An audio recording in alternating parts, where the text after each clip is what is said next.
I like Klopp. Unfortunately, in Sunday, Klopp had flopped, and Arteta had won the tactical battle. Arteta got almost every tactical decision right, while Klopp got almost every tactical decision wrong. This is how both teams played. You can see Arsenal have two wingers, and Havertz was running there as a striker or as a four in the midfield. While if on paper, they were supposed to be matching Arsenal four by Capco moving back, while Diaz running in or outside, and Jota as well running in or outside, and sometimes become the striker when Capco is there. The only problem, the diamond shape of Liverpool was taught by those four players here. So the ball, when they have it here for McAllister, they can run here, and McAllister doesn't have option. Jorginho can come here, close it down, so he has to pass it in the back. When Liverpool has the ball, trying to build up from the back, Arsenal two attacking midfielders, they come jumping on the players. Martinelli and Saka go back, and Jorginho come here with Rice here. And those two players start closing Liverpool down. And because you have those another two players of Arsenal there, Liverpool are forced to pass the ball to the sides. Arsenal tried to keep Liverpool passing the ball there, and they managed to control Liverpool this way. Each one of them, they get six good things, and the other one gets six bad things. We start with Arteta. The first good thing Arteta done, he spread Liverpool to the sides, having Saka and Martinelli in the side, and even pushing the fullbacks there, which left big gap, and that's where most of the dangerous Arsenal attack came from, including the goals. With Odegaard and Kai Havertz particularly having the option to run into that space. What Arsenal tried to do is Saka tried to take those two players out, and Martinelli trying to stick there, which left McAllister against those two players running, and Arsenal tried to make all those passing here, long balls here for the runners, and that's how most Arsenal goal happened. In the flanks again, Martinelli has a ball. Liverpool are very compact and trying to sound them, but they leaving too much space for Arsenal to explode, with the runners coming into that space. The second thing Arteta done well is he outnumbered Liverpool in the midfield area. At the start of the match, I think everyone was surprised why Nketiah or Trossard are not starting, why Arsenal are playing much more defensive without a striker. But the answer to that was Kai Havertz. I don't think he was brilliant, but I think he done the job. He was he was a striker whenever there was an opportunity, and he was helping in the midfield area, and he was mobile. Three, Arsenal were not happy only to have the control of the midfield area and outnumber Liverpool there, but they wanted to outnumber them when they attack as well, trying to close them down. That's why Liverpool panicked, because most of the time there are more Arsenal players closing them down than there were Liverpool in the back.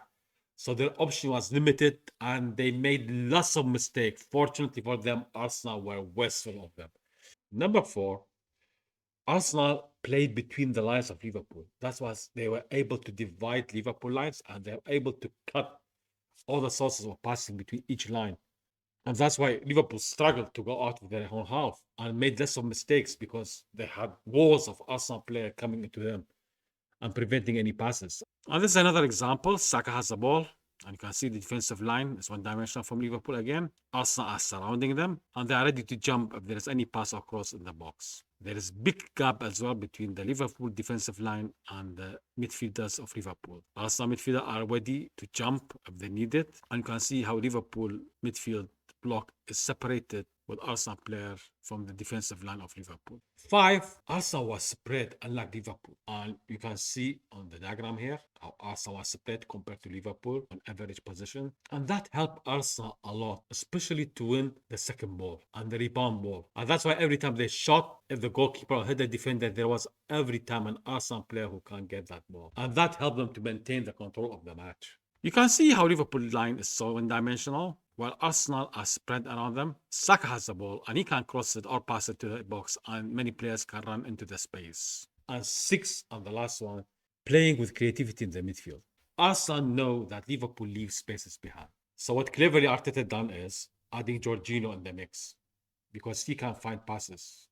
He can link up the game. And no wonder why Jorginho was voted the man of the match. Contrary to Arteta, Klopp had made six big mistakes. So first of all, they played on blocks. and they were too compact, and we've seen that in the comparison before. That helped Arsenal a lot to control the game because they were much more spread and they were able to cut between the lines and thus help them contain Liverpool. Same here thing again. Arsenal has a ball, but look how Liverpool are very compact in a small area and Arsenal are surrounding them everywhere. And how Liverpool midfield is far away from the defensive line and how they have spaces around them, left and right. Even in the back, they can comfortably have lots of option to pass. He can even shoot. And if he shot, you have lots of Arsenal players around them. They can get into the rebound and get the second ball. And number two is playing Gapco instead of Nunes. First of all, Gapco is not a striker. He's much more number 10. And he doesn't have the pace and he doesn't like to run in the channels. Unlike Nunes. That was a perfect match for him. The problem with Gapco is every time Liverpool has the ball, they want to send long ball. Even with us not playing high lines, Gapco is slow to catch it. That's why I thought Nunes is a better player. Basically, those players are being sandwiched by Arsenal player here. 6 is against 3. And if Nunes was there, Nunes can have. He's very fast player and he enjoy running in the channels. And Arsenal are weak on the counter-attack, especially when Zinchenko is high. They are spread because Gabriel go to protect there. So they are wide open for the 3 striker. One long ball, one through ball, and they are done. Here, McAllister, who was Liverpool's best player on the pitch, find a space to pass. The problem is Gapco here. He can run to that space, but he's too slow. And you can see the Arsenal player is able to catch him in the end. And Gapco in the end, he had no choice just to shoot from far and went out. 3 crosses. I don't understand why Liverpool play crosses. You don't have anyone good in the air in the box. So what's the point? Why waste an opportunity? They don't even have a crosser. Gomez was horrible. He just made one good cross the whole match. I don't get it. They could have built up instead of wasting this opportunity by sending a useless, a pointless cross. Number 4, late changes. I don't understand why Klopp left the changes too late. It was clear what he needed to change. I was screaming for those changes during the live stream of the match, but he just waited and wasted time. And by the time he made the changes, well, Liverpool was 1-2 down. It was too late because Arsenal was sitting back and defending in number and very organized. The changes were right, but the timing was wrong. Number 5, lack of creativity. He opted with 3 midfielders who are not creative. You can see them struggling. And the only option was passing the ball around. I don't think Rea have any chance to say. Liverpool didn't create any chance. Arsenal gifted them the goal. At least I would have started with Harvey Elliott or Thiago if he's fit. Or at least put them in the second half. I was screaming for that. You bring them too late. And in Klopp admission, he say after his changes, they control the game better. And the last reason, I don't think it's Klopp's fault because it's an individual. Van Dijk. Uncharacteristically, Van Dijk, he was responsible in all 3 goals. And this is Arsenal first goal. You can see here Odegaard demanding the ball. You can see Kai Havertz and you can see Van Dijk as well close to Odegaard. Kai Havertz can run into that space, but look to Van Dijk. That's the line of Liverpool. Van Dijk's supposed to be there, not marking Odegaard. And the result is Kai Havertz is 1-1 against the goalkeeper. He had a bad shot, but luckily for him, the goal rebounded to Saka, who scored the goal. And this is Arsenal's second goal. Look to Van Dijk and his marking to Martinelli. Nice pass from Gabriel. He found the space. Look again, Gabriel and Konate as well with him. But look to Konate, where he is. He stopped basically running. I say, Van Dijk, he take him. That's lazy from Konate. Van Dijk, what he does, he doesn't clear it. Goalkeeper accidentally touch him, and the ball land on Martinelli's foot, and he scored the goal. And this is Arsenal's third goal. Tossat have the ball, surrounded by Elliott and Diaz. One simple touch, and he run from those players. And they are not defenders by nature. I'm not sure what they are doing along the other side. Van Dijk here, he's slowing down his run. He should be in there by this time. By the time he come, it's too late, and Arsenal scored the goal.